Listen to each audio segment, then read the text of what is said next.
hoy nos acompañan. 8 de la mañana, 10 minutos, Tony. 8 de la mañana con 10. A continuación, Diana Verónica y Tony, la entrevista, ¿verdad? Es algo que pueden encontrar también, no solamente al aire, sino que en 360podcast.sb. Bueno, y en las plataformas de audio como Spotify, Google Podcast, Apple Podcast, Amazon Music y TuneIn. Ya decías tú, en 360 Podcasts, ingresen también en www.360podcast.sb o en las redes sociales, en Instagram y en Facebook, Tony. La entrevista se sube todos los días. Recuerde darle a la campanita para que usted reciba la notificación cuando se suba la entrevista. 360 Podcast, el primer hub de podcast salvadoreño. Salvadoreño. Para decirlo bien. ¿Quiénes nos acompañan hoy, Diana Verónica? Bueno, estamos en el preámbulo del 5 de noviembre, una fecha. Mañana, exacto, una fecha histórica, de la cual tenemos que hablar para conocer las verdaderas realidades de lo que pasó en ese momento. Así que vamos a hablar con los expertos, Tony, con doctores en historia. Sí, es que nos propusimos que en este año del Bicentenario no íbamos a dejar pasar ninguna fecha histórica sin que tenga su contexto. Don Pedro Escalante Arce, bienvenido nuevamente. Muchas gracias por la invitación y siempre un gusto enorme estar con ustedes aquí en la radio. Para nosotros es un honor. Sobre todo con mi colega y querido amigo, el doctor Erquicia. Es su escudero, ¿verdad? ¿Cómo? Es su escudero. ¿Quién sabe ahora escudero de quién sabe? Herbert Erquicia. El discípulo, va. Discípulo. Me llega. Buenos días. Herbert Erquicia, el doctor Herbert Erquicia, muy solicitado en estos días. Ya les vamos a contar porque no solamente pues, está aquí con nosotros, sino que tiene mucha actividad. Bueno, 5 de noviembre de 1811. Mañana se cumplen 210 años.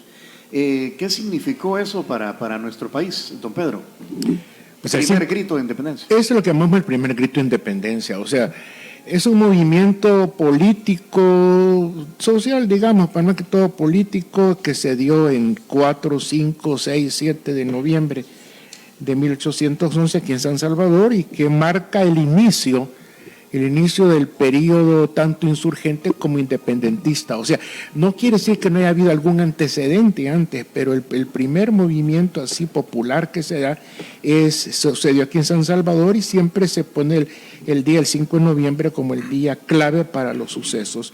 Un movimiento popular en la cual estuvo la influencia de ciertos grupos de hacendados. En fin, ha habido muchas interpretaciones, hay varias sobre realmente si fue un movimiento puramente popular del cual después se hicieron cargo el grupo de hacendados y de curas en ese momento, o si, en fin, pero la verdad es que se dio y creo que tiene una importancia tremenda para nosotros, al grado de que para San Salvador, yo me atrevería a decir que tiene más significado histórico el 5 de noviembre que el 15 de septiembre. Aquí el 15 de septiembre en San Salvador no pasó nada. Aquí, cuando se supo de la firma de independencia, fue el 21 de septiembre cuando vino el correo de Guatemala. Pero el 15 de septiembre en San Salvador no pasó nada. El 5 de noviembre sí. O sea, físicamente hablando, sí. Aquí no pasó nada. No, es que la fiesta nuestra, digamos la fiesta política o la conmemoración, es el 5 de noviembre, donde todo sucedió en San Salvador y en la Plaza Mayor. Miren, don Pedro, ¿será que sobre el 5 de noviembre toca hablar más sobre lo que no pasó? Sobre lo que sí pasó. Bueno, es que lo que no pasó ha sido el mito de las campanas de la Merced. Y entonces, alrededor de haber creado ese mito romántico, que fue un invento realmente, un invento cívico, si quieren, con la mejor buena voluntad, pero basado en el toque de campanas del padre Hidalgo en México. Como México había celebrado su primer centenario del padre Hidalgo en 1910, y ahí también se arregló un poco la escenografía histórica, que el toque de campanas en la iglesia de Dolores Hidalgo, que en la madrugada también tocando mexicanos y todo eso. Entonces, igualmente aquí se arregló en cierta manera el padre Delgado tocando sus propias campanas en la iglesia de la Merced. Claro, acababa de ser en México, habían arreglado aquello y nosotros lo arreglamos también. O sea, ese ¿cómo se dice? Tañer, ¿sabes? Sí. Tañer de campanas nunca ocurrió.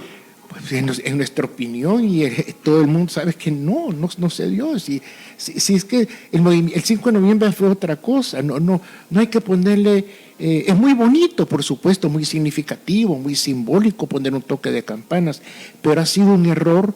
Y además eso ha influido en que el 5 de noviembre haya pasado como en segundo término, porque como no hubo toques de campana, que es lo que le gustaba a la gente, entonces lo demás como que perdió importancia, cuando ha sido todo lo contrario.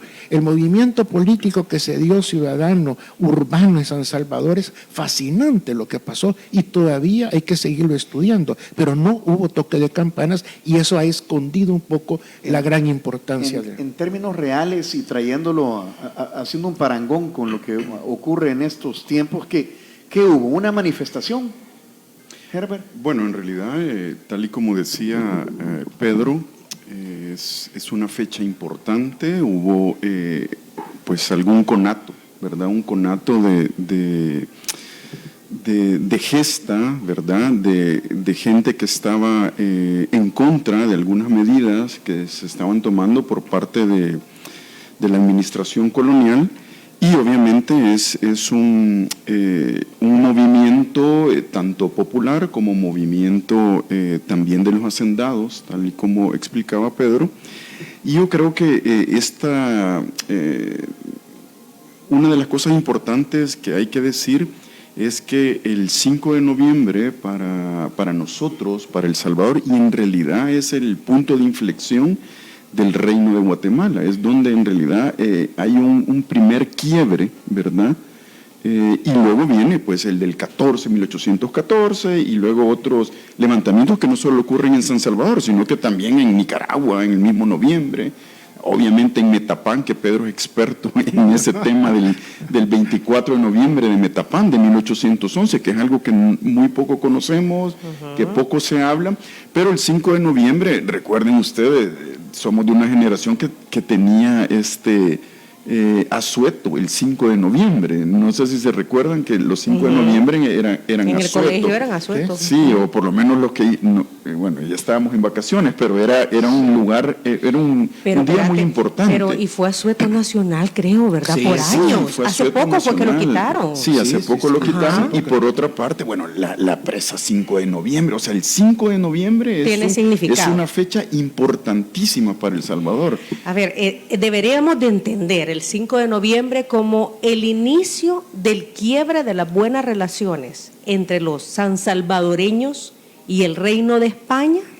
Yo creo que más con el Reino de Guatemala y luego, obviamente, y por ende viene, con el Reino, ¿verdad?, de España. Sí, de hecho, el 5 de noviembre es como cuando fue los 200 años, en el 2011, pues aquí hubo conmemoración, porque esa creo que es nuestra verdadero, el inicio, ¿verdad? Lo que levantó todo lo que venía después.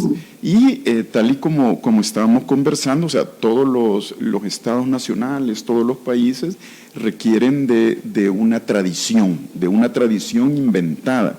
Y en este sentido, como lo explicaba Pedro, se inventan alrededor del 5 de noviembre tradiciones, digamos, como héroes. Como cuando encendes una antorcha, ¿verdad? Sí, una actividad eso. Que simbolice el hecho histórico. Sí. Y en este caso se conmemora con este toque de campana. Toque de campana, que es parte de la historia de bronce, que obviamente, si hay que decirlo, Pedro, que se tocan las campanas del Cabildo de San Salvador, para llamar, ¿verdad?, a la gente que estaba pasando algo. En esa época ese toque de campana significaba, vengan, sí, que hay algo que hablar. Es que las campanas, tanto la iglesia como el Cabildo las tocaba para llamar a la gente, para dar alguna noticia. Así como en el colegio, pues, que le tocan a uno la campana para entrar a clase. Del recreo.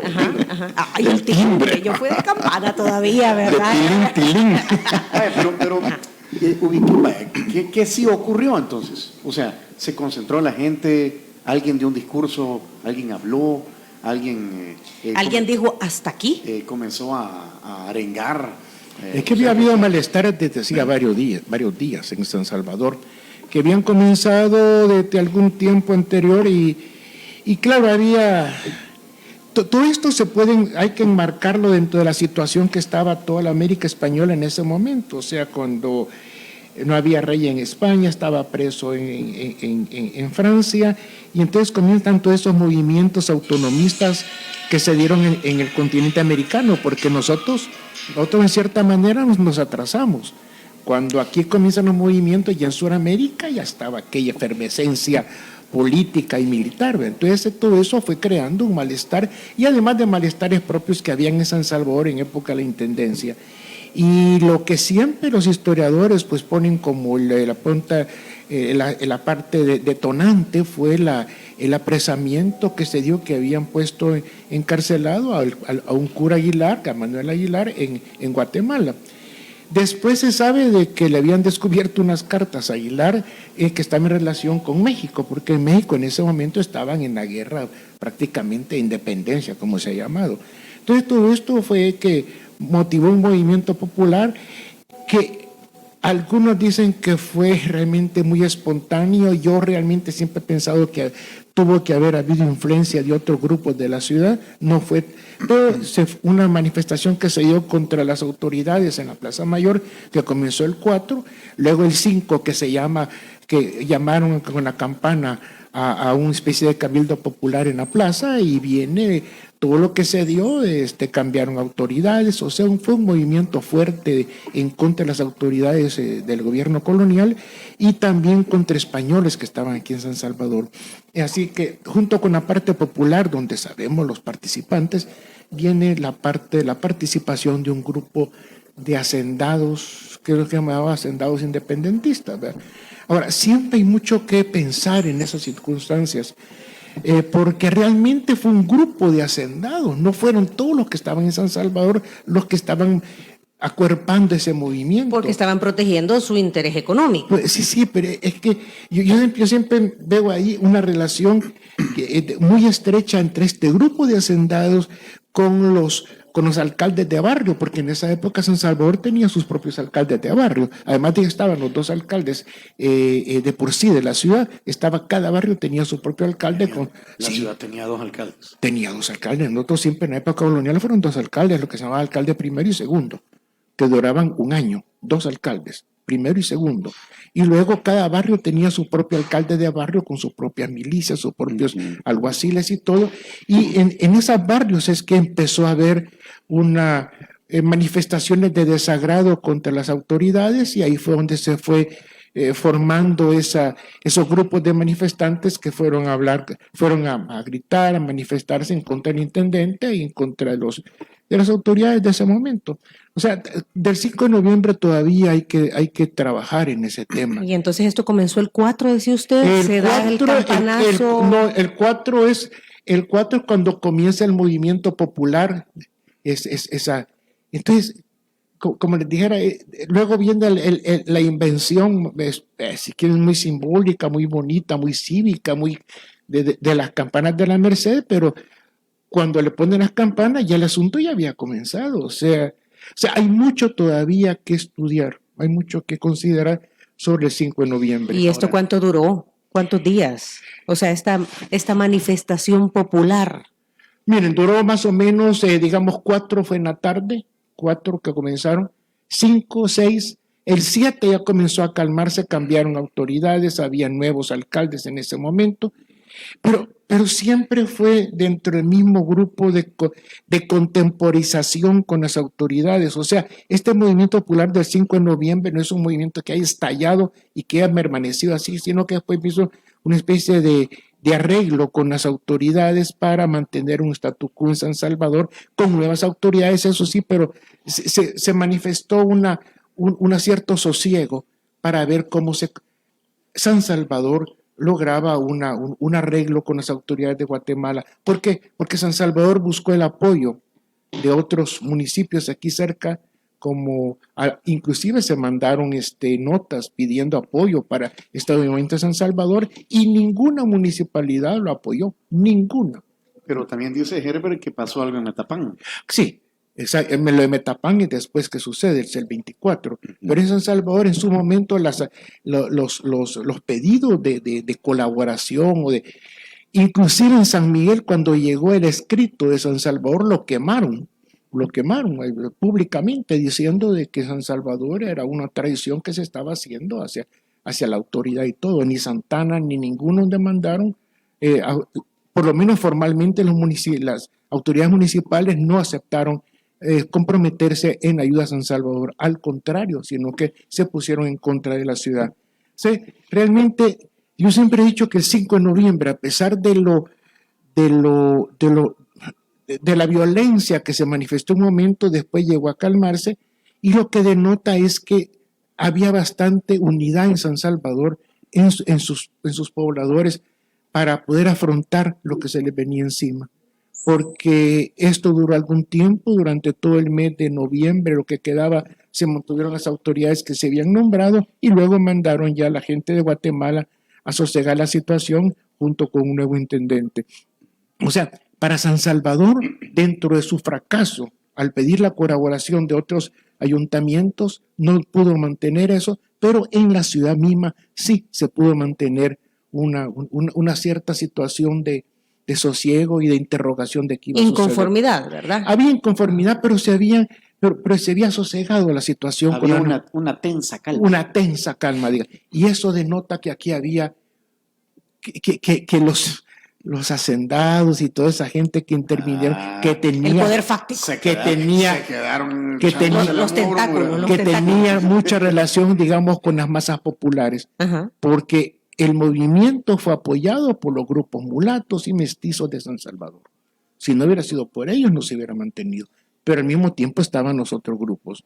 Herbert, de no ser porque nosotros estamos aquí hablando del 5 de noviembre, el primer grito de independencia, la fecha pasa bien sin pena ni gloria. La verdad es que sí, es una fecha que pasa sin pena ni gloria, tal y como vos decís. Hoy se enseña menos 5 de noviembre.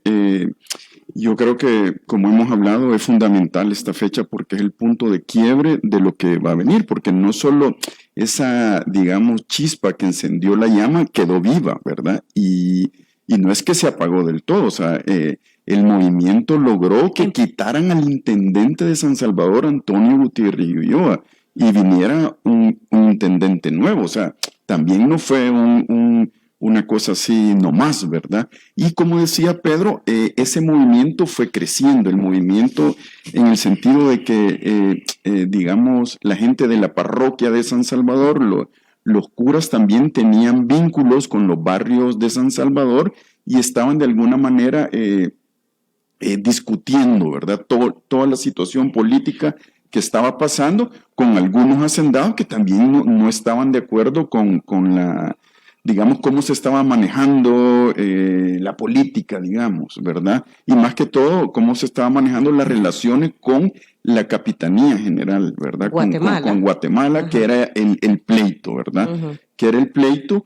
Y por otra parte, como te digo, bueno, ahí es donde empieza, ¿verdad? O sea, lograron el cambio de intendente, decías tú, sí. Pero siempre, ¿verdad? O sea, mandan otro intendente. Mandan otro intendente con de la misma corona, sí, pues, ¿verdad? Sí, y español, o sea. Y español y todo. Solo fue como para calmar las aguas, vaya. Pero sí, perdón. Pero hay una cosa muy importante, mandan a una persona muy, muy importante en Guatemala a calmar San Salvador, que José de Isinena. Sí, no mandaron a cualquier intendente, sabían la importancia que tenía, además de la importancia económica que significaba la intendencia, y mandaron nada menos que al hermano del que detentaba en ese momento el marquesado de Isinena. Exacto.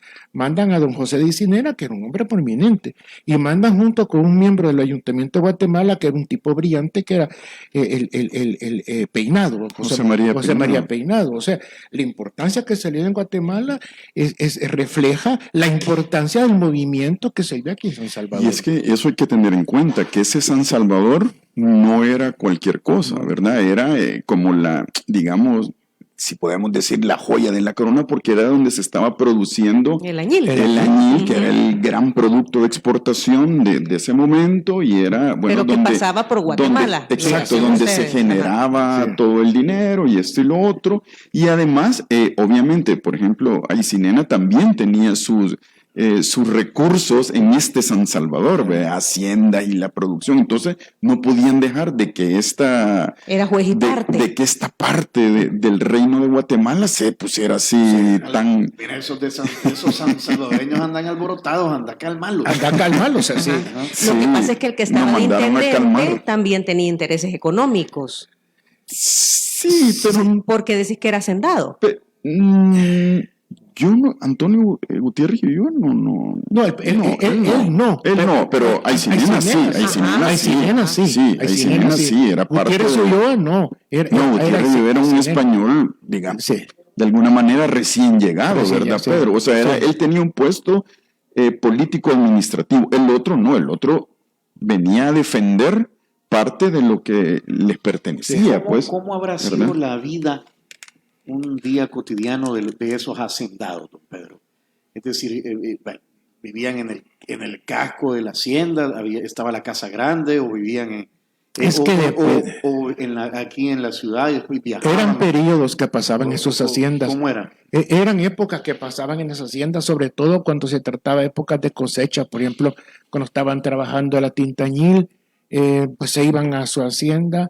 O si no, pues pasaban época aquí en la ciudad. O sea, es como la vida, realmente el reflejo del San Salvador añilero, o del país añilero, después se repite en el país cafetalero. Ajá, con el café. Sí, es que es increíble cómo el añil, esas circunstancias culturales del mundo del añil, se van a repetir en el país cafetalero. O sea, así como la gente se iba a las haciendas, tal vez con mayor dificultad por los caminos y todo, se iban a las haciendas una época, igualmente el cafetalero, cuando estaba un poco alejado de la ciudad, en la época del corte de café se iba a las fincas. O sea, ¿cómo se repite? Sí, porque ahora hay un montón de lugares turísticos donde uno va y dice, que quiere el casco de la hacienda. Claro, porque es que era una vida medio rústica o bastante rural en ese momento, una vida, gente que tenía aquí su casa y tenía su casa de hacienda, y era parte del buen vivir tener su buena casa de hacienda. Bueno, continúa siendo, ¿verdad? Porque ahora hay mucha gente que tiene sus plantaciones pero ahora ha disminuido terriblemente. Ya yo sé de muy poca gente que ya vaya a pasar temporadas a una hacienda o a una finca. Gente que tal vez vive permanentemente en los pueblos, pues sí, en esas fincas aledañas, pero alguien como antes, que vivía en la ciudad y que se iba una época a sus propiedades, ahora es muy difícil por la situación de violencia y porque todo ha cambiado. Pero en aquel momento la gente de San Salvador, pues en toda una época iba a sus haciendas, o dependiendo de cuál, porque también muchos no tenían solamente una, no, que tenían varias haciendas. O sea, era una vida medio rural, inclusive las ciudades en ese momento y las villas eran todas medio campiranas, todo, ¿verdad? O sea, eso de vivir, como dicen ahora, estar en contacto con la naturaleza, en ese momento permanentemente.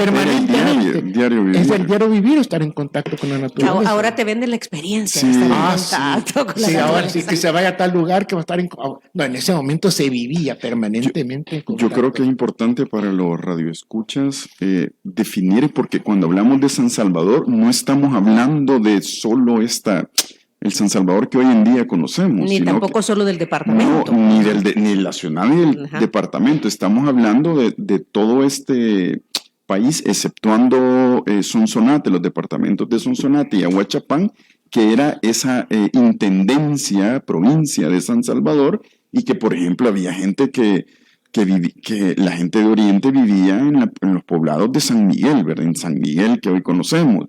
Lo mismo la gente de San Vicente, Zacatecoluca, Chalatenango, y muy pocas veces probablemente venían a San Salvador, pero, sí. O sea, no era que... Eran días para llegar. No era una cuestión como tan centralizada como lo vemos hoy en día, sino que la gente del Oriente estaba centralizado probablemente en la ciudad de San Miguel, ¿verdad? ¿Hasta dónde llegaba entonces, en esa época San Salvador? San Salvador era... ya le quitamos Santa Ana y Sonsonate. No, le quitamos Aguachapán y Sonsonate. Aguachapán y Sonsonate. Y de ahí todos los demás hasta departamentos. O sea, de los 14, quitarle a Aguachapán y Sonsonate, ese era San Salvador, y lo otro era la alcaldía mayor de Sonsonate, ¿verdad? Entonces eran dos demarcaciones diferentes que eran el oriente guatemalteco, ¿verdad? En Entonces, realidad éramos el oriente. El oriente guatemalteco. Entonces, en realidad, nosotros nos desprendemos de Guatemala hasta 1824, ¿verdad? Entonces, lo que estamos viendo el 11 es una de las provincias, que es la mayor productora de añil, que se está peleando con la capital. Pues, eso es lo que sucede. Y en estas situaciones que se dan entre el 4 de noviembre y en adelante, ¿hubo derramamiento de sangre o solamente fue las arengas en las plazas, que la gente salió a apoyar a las autoridades, a los padres? Por ahí anduvo el asunto, no hubo violencia, por así decirlo. En realidad, a veces, lo que hubo fue ir a apedrear las casas de los españoles, de que varios peninsulares tuvieron que refugiarse en casa de amigos criollos, digamos, aquí en San Salvador, en la ciudad. Luego encuentra uno, por ejemplo, porque este movimiento, aunque no tuvo el apoyo formal de otros municipios, pero sí hubo movimientos en contra de las autoridades en diferentes lugares. Y uno encuentra, por ejemplo, el caso de las Miranda, creo que fue en Sensuntepec, que así hablan de que le dieron de ¿cómo se llama?, de latigazos, creo que fue. Entonces, pero hay castigos, pero no hay, yo no me acuerdo. En Zacatecoluca me acuerdo que se acusó a Pedro Pablo Castillo de que había matado a alguien, pero después sale esto en los procesos, ¿verdad? No sé, lo he leído en los procesos, pero no, o sea, no hay. ¿De qué documentos y a dónde están esos documentos que ustedes han? Es que esos documentos son usualmente los procesos que se llaman procesos por infidencia, que se hicieron después en Guatemala, después de 1814, pero que hay muchos eventos que se están ventilando que son de 1811 atrás. Además, hay mucho... ¿Escritos por? No son las autoridades, eso es una cosa judicial. O sea, cuando dice Pedro juicios de infidencia, es que llamaron, por ejemplo, a Manuel José Arce, ¿verdad? A declarar y que contara qué es lo que había pasado en el 11 y en el 14. Entonces, también muchos han confundido 11 y 14, ¿verdad? En los hechos.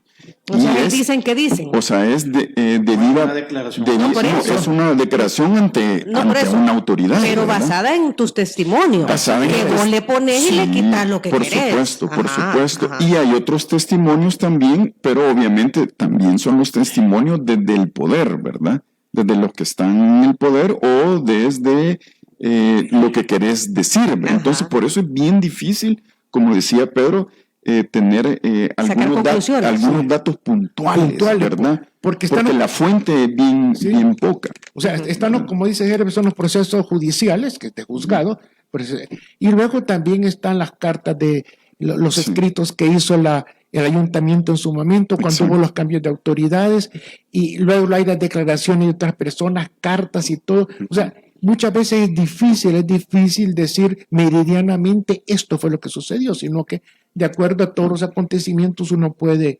Ahora, claro, en una circunstancia así, por supuesto, las campanadas venían bien porque nadie sabía, pero porque campanas sonaron el 14, ¿verdad, Herbert? De la parroquia. Y la fecha del la 1814. El 24 de enero de 1814. Hay un toque de campanas. Y eso es otro suceso importantísimo que muy poco se habla. Se conoce más el 5 de noviembre, por supuesto, que lo de enero del 14. Pero el 24 de enero del 14 es importantísimo porque también ahí sí hay una alianza, digamos, entre, por ejemplo, la gente de la Iglesia de la Merced, donde está José Matías Delgado, y los barrios de mulatos, ¿verdad? Los barrios de mulatos de La Vega, de San Salvador, y el de La Candelaria. Sí. Y ahí es donde tiene acción Pedro Pablo Castillo, que es un mulato libre, ¿verdad? Tiene acción también el que la fuente denomina el negro valentón, Silvestre Anaya,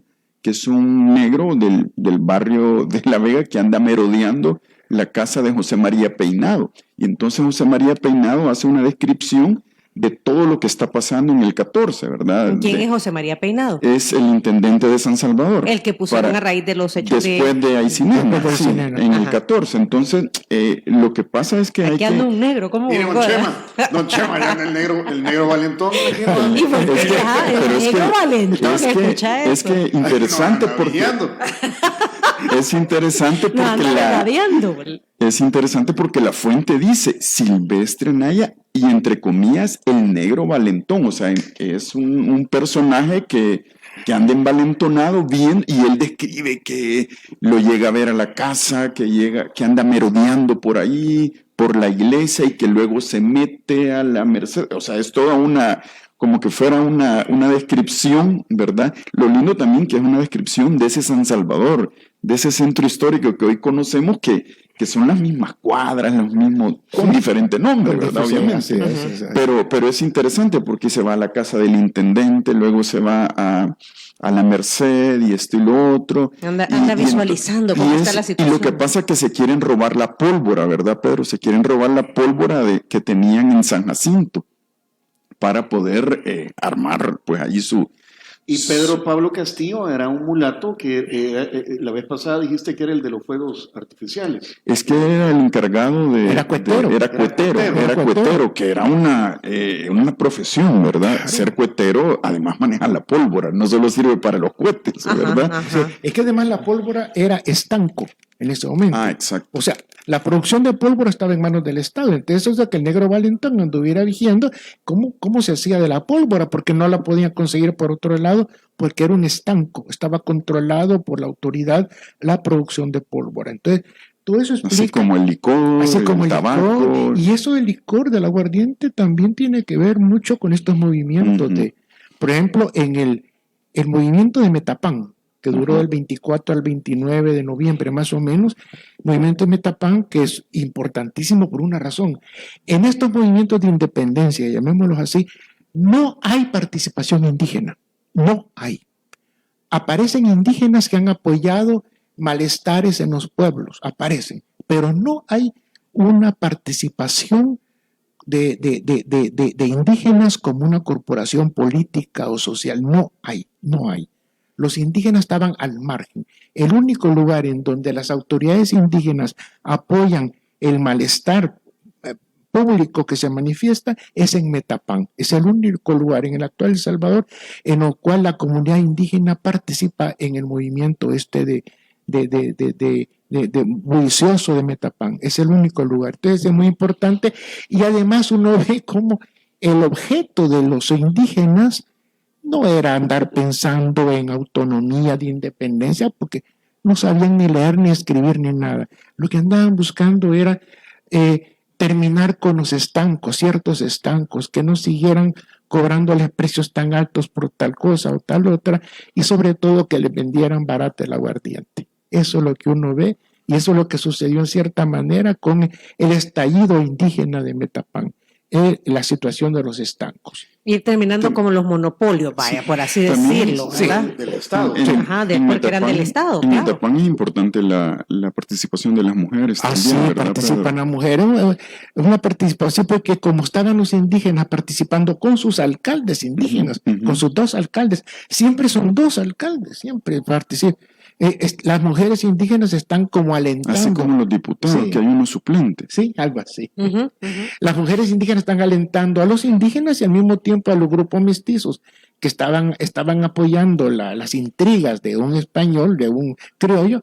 Aparecen también mujeres, ¿verdad? Es lo de Metapán. Aquí hay un dato interesante de Metapán. En San Salvador, en 1807, por ejemplo, la estadística de 1817 dice que habían alrededor de 400 españoles criollos, ¿verdad? En Metapán habían 1581.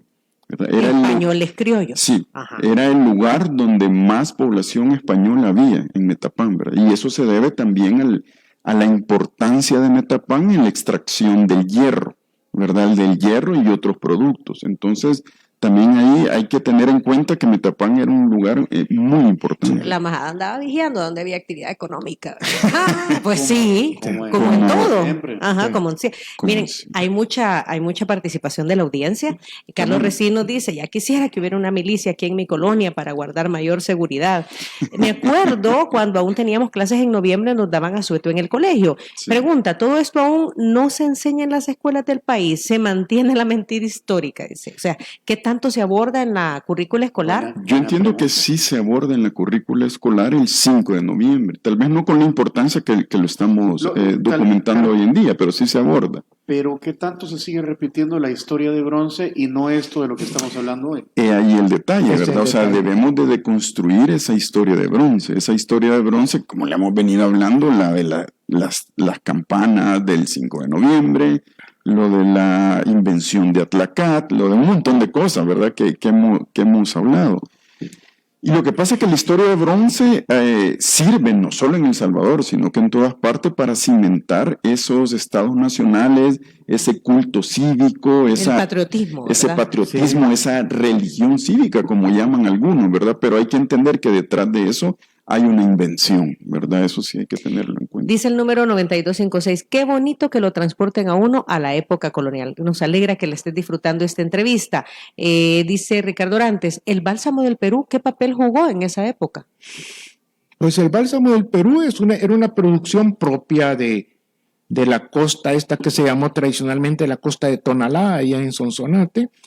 En ese momento el bálsamo, bueno, se estará comercializando. Fíjense que el bálsamo nosotros hemos hecho una cosa hemos dimensionado mucho el bálsamo nuestro en cuanto a exportación. Es que lo que se pudo haber exportado era muy poco, realmente, porque el bálsamo era muy grueso y o sea, como les dijera, lo importante es que lo producíamos y que cambió de nombre, porque el bálsamo se llamó el Perú porque los españoles lo conocieron en el Perú por las exportaciones que salían de Acajutla hacia el sur, en ese momento en el siglo XVI.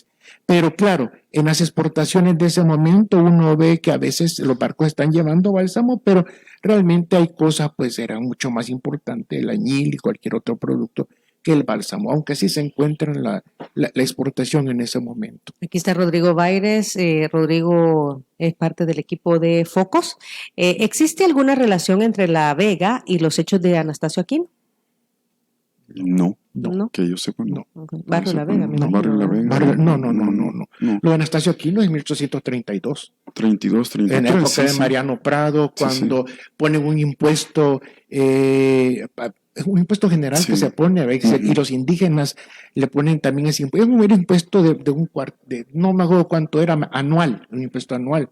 Y eso viene como, produce un levantamiento, además de malestares que habían entre los indígenas de esa parte del país, de la parte central Y del es país. cierta Y hay toda que- esa historia que Anastasio Aquino lidera ese movimiento de rebeldía y se va Sí. a una cueva, allá al cerro, no sé qué. Lo de la cueva del No. Tacuacín no lo sé exactamente, pero sí, lo que hay que tener en cuenta es que levantamientos indígenas en este país, o lo que hoy conocemos en este país, ha habido un montón, o sea, una gran cantidad. Conocemos obviamente el de El de Anastasio 1932, Aquino, el de 1932, que el próximo año se cumplen 90 años, ¿verdad? En el 22 de enero del 32. Ajá. Y yo creo que es importante visualizar que hay una gran cantidad de levantamientos, ¿verdad? Y son importantes. Y no todos se han investigado. O sea, ¿verdad? Están los de Cojutepec, que también. Sí, los movimientos indígenas aquí hubo varios. O sea, lo que pasa es que estaban bastante localizados y el de Anastasio llevó a varios municipios, ¿verdad? Por Sí. ahí. Y luego la parte... Los nonualcos, toda esta parte de, todo eso que era San muy Vicente, importante. Zacatecoluca. Había una identidad muy importante. muy importante de Sí. estos grupos indígenas, pero no ha sido el único levantamiento que hubo. Como dice Herbert, Pero hubo ya, otros pero ya también. 1932 ya no era, No. ya era más No, 32 es para otra uno cosa. Martí, Miguel Sí, Mármol. ya eso es otra cosa. Y es otra cosa. Es un país moderno en el cual está la influencia de pensamientos modernos sociales del marxismo y todo eso, que ha cambiado totalmente la situación. Sí, es otra cosa. Sí. Aquí dice el número 5767, vamos a ver si lo tenemos identificado a través del WhatsApp. Oscar Durán, Ajá. Vizcarra. Lo del 14 es lo que chico Francisco Gavidia relata en Júpiter, me imagino lo que estamos hablando de enero el 14. Yo creo que es el 11 y no el 14, ¿verdad? Es que ahí hay De 1811. Sí, de 1811, ¿verdad? Yo también, pues su servidor ha estado investigando el 14, que es bien poco, y cuando voy a Júpiter, pues me encuentro que no es el 14, sino que el 11. Entonces, lo que sucede es que la historiografía ha confundido muchos hechos del 11 con el 14, ¿verdad? Porque de alguna manera son parecidos, ¿verdad? Son parecidos, no ha pasado mucho tiempo. Las circunstancias se repiten. Los personajes, las circunstancias. Así como ahora. Pero sí, pero sí hay que tenerlo en cuenta. Okay. Gracias, Oscar. Y aquí está el doctor Roberto Peña Chan. Buen día, saludos a todos. Es que nos manda bálsamo. Acá un árbol de bálsamo. Con su balsamero trabajando el árbol. Sí. Como siempre, temas muy interesantes, aprendemos muchísimo. Y manda la foto del árbol de bálsamo. Creo que, Pedro, tal vez sí les cuentan lo del bálsamo cuando se aprobó por la iglesia. Sí, lo que pasa es que el bálsamo, como se conoció en el Perú, y en el Perú se comenzó a usar como crisma de la iglesia. Es que no solamente estaba el bálsamo que en ese momento se llamaba bálsamo de Guatemala, como le llaman en ese momento, sino que estaban otro tipo de bálsamo. Pero este bálsamo grueso, negro, que le llamaban de Guatemala, la iglesia peruana lo adoptó, y luego este bálsamo llegó hasta Roma, llegó hasta España. Estamos hablando de los aceites que se utilizan en las ceremonias católicas. Así, el crisma que se ocupa para la extrema unción, para los bautizos, para un montón. Entonces, la iglesia autoriza, y hay bulas, hay bula, no me acuerdo del Papa quién fue, que autorizó usar ese tipo de bálsamo para la iglesia. Entonces, no solo se utiliza en el caramelo no digamos el nombre. ¿Cómo no? El zorritones, sino que también para la iglesia. Sí, y además el bálsamo se exporta a diferentes países para las combinaciones de los perfumes y producción de cosas de tocador y cosas así. Yo recuerdo que mi padre, en la época de mi padre se producían bálsamo en la hacienda de mi abuela y mucho de ese bálsamo iba a Alemania, iba a Hamburgo, porque ahí se compraba para las casas que producían estos productos. Ahora, el bálsamo ha sido una cosa, lo lindo del bálsamo es que la técnica no ha cambiado. Exacto. Que la técnica que tenemos del bálsamo es la técnica precolombina prácticamente, hacer incisiones en el árbol, poner los trapos que se impregnen y luego ir a la prensa y todo lo demás, que son tradición, es una técnica tradicional que no ha cambiado y todavía se produce el bálsamo en la parte de Cuiznáhuatl, en la parte de Izhuatán, San Julián y todo eso todavía. Sí, es que el doctor tiene su propiedad en San Julián, ¿verdad? Sí. Por eso. Y es lindo ver, por ejemplo, en los mapas de la época, referido como Costa del Bálsamo. Costa del Bálsamo. No Cordillera viene luego, sí, ¿verdad? Ya eso fue invento. Pero Costa del Bálsamo, todo ese el rostro fragoso ese es Costa del Bálsamo, ¿verdad? Entonces lo ves ahí desde Santa Isabel y Yuhuatán hasta Tepeagua, ¿verdad? Hasta La Libertad, hasta el puerto de La Libertad. Es decir, que el oriente de Guatemala, que éramos nosotros, en la costa era el bálsamo y hacia adentro el añil, el añil, cacao, sí, todo lo que tuvimos, las haciendas ganaderas y todo eso. También. Por eso Guatemala no podía privarse de su manga oriental sobre el Pacífico. La producción de hierro, la producción del hierro de la tierra, como decimos. O sea, ese San Salvador, más que todo en Metapán, otro lugar en Quesaltepeque y otro en Sonsonate, había producción de hierro. Y ese hierro se estaba utilizando para la construcción de la Nueva Guatemala de la Asunción, ¿verdad? O sea, después del terremoto de 1773, hay un auge también, ¿verdad?, de ese hierro. Dice el doctor Roberto Peñachán, como siempre, se utiliza para la industria farmacéutica y cosmética como un adherente, lo que ustedes hablaban. Sí. Aparecieron luego otras resinas más eficientes y lo han quitado del mercado, de acuerdo a él. Una última consulta, son las 8:54.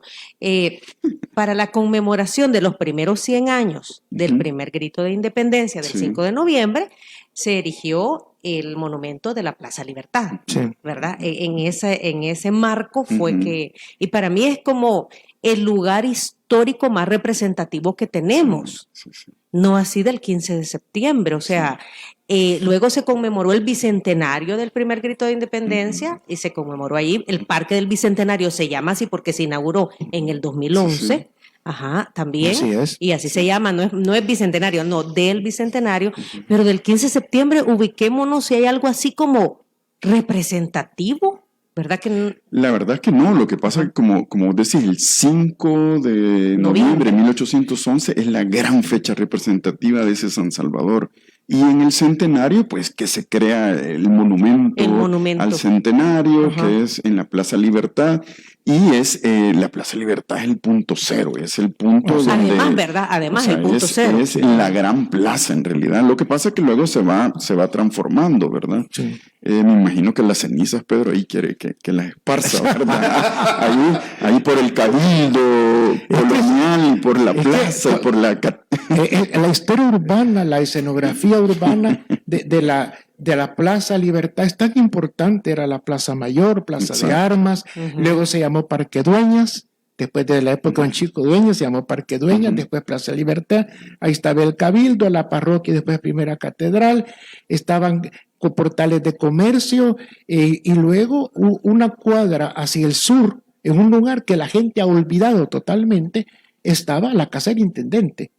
En donde estaba la casa del intendente después fue el casino militar, que yo conocí todavía, el casino militar. Después se arruinó con los terremotos y ahora no me acuerdo ni qué hay ahí. Ahí está el monumento a los próceres, Exacto. como bien decía Diana Verónica, inaugurado el 5 de noviembre de Del 1911. 11. El ángel está viendo hacia el oriente, que es donde sale el sol, sostiene los laureles sobre la República, representada por la mujer sentada justo abajo. Así es, esta es la simbología de ese monumento. De ese monumento, sí. ¿Verdad? Y después se creó esta otra plaza conmemorativa a los próceres de la independencia centroamericana, a donde ahora es el cuartel El Zapote. Sí, eso es posterior. eso es nuevo, eso es el 2000. Eso se inauguró allá por el 2004, Ajá, 2005. exacto. Se inauguró. Pero no tuvo relevancia. Lo más reciente es el Boulevard de los Totopostes. Sí. De los tetuntes. de los tetuntes. Todavía están ahí. Sí. Sí. Ahí están todavía. Sí, lo que- Luego la antigua plaza de carretas, allá de la calle de Concepción, que se le llamó Parque, ¿cómo se llama? Rodríguez, ¿cómo se llama Rodríguez? De Manuel. Pero eso fue creo que fue en 1914, creo que fue que se le llamó Parque Centenario en ese momento. Sí, sí. Pero era plaza de carretas. El Parque Centenario actualmente, así como el lugar donde está hoy la alcaldía de San Salvador, la parte sobre todo de atrás eran estacionamientos de carretas, eran plazas carreteras, porque claro, en San Salvador pequeño necesitaba un lugar donde todos los productos que entraban a la ciudad, un lugar donde dejar parqueadas las carretas. Por eso se llaman carreteras. Sí, entraba por las carreteras, pero necesitaba un lugar donde parquear las carretas. Entonces eran plazas carreteras. O sea que ese monumento mañana cumple 100 años. No, ¿cuál? ¿La plaza? 110. 110 años. 110 años. Sí, Sí. es 110 Ahí ves si años. vamos a ponerle una ofrenda. Sí. Vete, pero nos quedamos ahí en la Dalia. Mira, pongamos rápido la prenda. Sí, la ponemos rapidito. vamos a la Dalia. Primero tomamos chuco ahí, el chuco, el chuco, ¿verdad? sí. Que venden ahí. Ajá, y yo no sé si este año van a hacer algo o no, pero la verdad que no, ya no se escuchó nada. O sea, de verdad que deberían de ser fechas. Son 220 años. Son del- 210, sí, 210. Perdón, 210. Ajá, mañana Sí, se sí. cumplen 210 Sí. años. Es que el Pues. 5 de noviembre es la gran fiesta histórica conmemorativa de San Salvador. Nosotros tenemos, de hecho, una invitación. Ahora tenemos un... Bueno, hablemos de todo eso, Sí, Herbert, contanos. Bueno, en primer lugar, tenemos un webinar este día a las 18 horas, ¿verdad? Donde nos acompañarán los doctores Sajid Herrera, la doctora Xiomara Avendaño y el maestro Alfredo Ramírez, ¿verdad? Un conversatorio sobre esta fecha importante, ¿verdad? Eso lo pueden buscar ahí en la página de... ¿Se puede decir? Sí, diga todo. De la Universidad Pedagógica de El Salvador. Y Aquí ahí no está el link no cobramos. para que puedan entrar. Aquí Y está. luego también tenemos Aquí está el link. Nosotros lo vamos a compartir, Sheila. Y nos También. Ajá. nos han anticipado los amigos de Banco Agrícola también que un libro de la autoría de aquí del doctor Erquicia, Herbert Erquicia, nos estará llegando en las próximas horas, Diana Verónica. Este es un libro es como la segunda parte del primero que se titula. El primero se titula la emergencia de un Estado, no, el surgimiento. El surgimiento de un Estado. Surgimiento de un Estado. Sí. Y el otro, el de este año, pues tiene que ver con la sociedad y la economía de ese San Salvador, que tiene que ver con el añil, ¿verdad? Y ahí está un libro muy interesante, con fuentes primarias y esto y lo otro. Y además, sabes que estos libros tienen imágenes estupendas, ¿verdad? Sí, tiene muy buena fotografía. Bueno, esa es una de las actividades. Y también Banco Agrícola dará un live forum. Y ahí está, San Salvador, 5 de noviembre de 1811, punto de inflexión en el Reino de Guatemala. Y esto será mañana a las 5:30 de la tarde. 5:30 de la tarde, Ajá, sí. es un live y me imagino que a través de las cuentas de Banco Agrícola. Entiendo que sí, ¿verdad? Sí, y aparte del Facebook Live del Banco Erquicia. Es un live forum. Sí. Entonces, esto será mañana y lo de la pedagógica es este día, hoy, a las 18 horas. a las 6 de la tarde. A las 6 de la tarde. No solo somos nosotros hablando del tema, fíjate, hay gente que sí, está interesada sí, en realmente, vivo esto. y causa satisfacción. Somos los mismos, pero en diferentes lugares. Y hay más personas, miembros de la Academia Salvadoreña de la Historia, por supuesto, estos maestros que van a estar contigo de la Universidad Pedagógica, ¿verdad? Yo creo dos de la UES y uno de la UCA, y son especialistas en el tema. Estamos hablando, colegas. Sí, y toda esta información, toda esta riqueza debería ser pasada también a los maestros, ¿verdad? Claro. A las capacitaciones de los maestros que imparten clases a los niños. Lo que hablábamos, que yo no sé si en la currícula cuánto se hablará o no sobre fechas como esta. Es que desde que las campanas de la Merced se dejaron de lado, como que la gente, no, si no hay campanas, pues no. No, pero sí se habla en la currícula, sí se habla. Bueno, muchísimas gracias.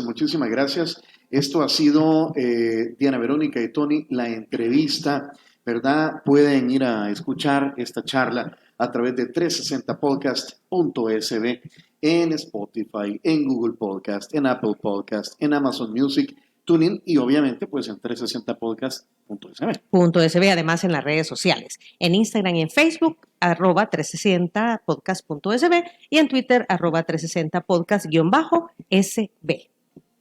Muy bien, muchísimas gracias. Les tenemos obsequios, como siempre, a nuestros amigos don Pedro Escalante Arce y Herbert Erquicia. Ya sabemos que les encanta el café que tenemos aquí en Diana Verónica y Tony, así que aquí les estamos entregando una libra de café Aviva Café, el café oficial de Diana Verónica y Tony. Hemos hablado del occidente del país. Este café viene del volcán Ilamatepec en Santa Ana, así que es un café de estricta altura, muy rico, 100% salvadoreño, que consumimos local, igual que Robertoni, Tony, para que cocinen en su casa. ¿A vos te gusta cocinar, Herbert? Sí, por supuesto. Vos haces la cocinada, ¿verdad? Exacto.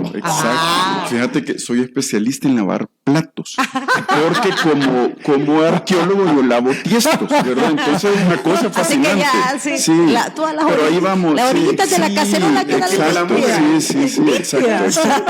Y con mucho cuidado también. Sí, por supuesto.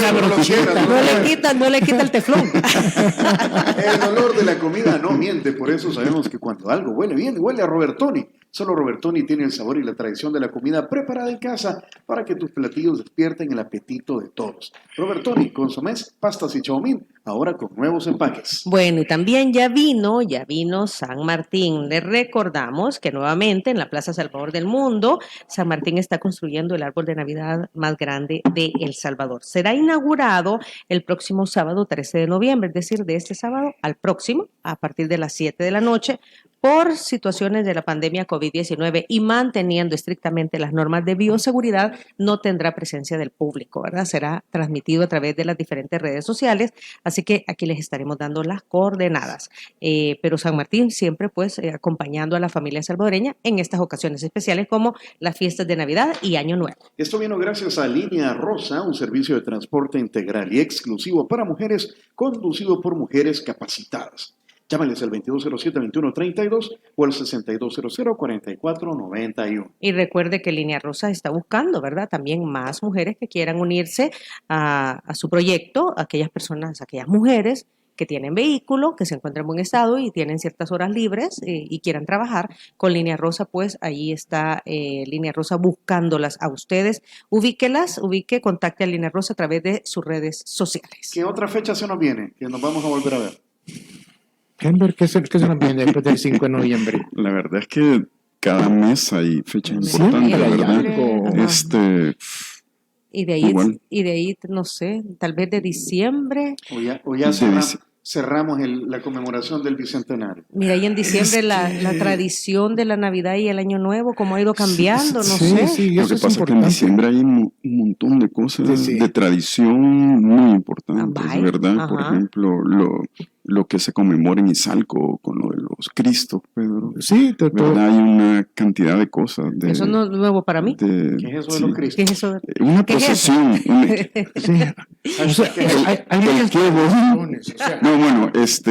Son tradiciones, ¿verdad? De las cofradías, ¿verdad? Y un montón de cosas. De hecho, ayer que fue 3, fue día de San Martín de Porres, por ejemplo, que es un santo sumamente con gran devoción en El Salvador, que lo ven en cada iglesia.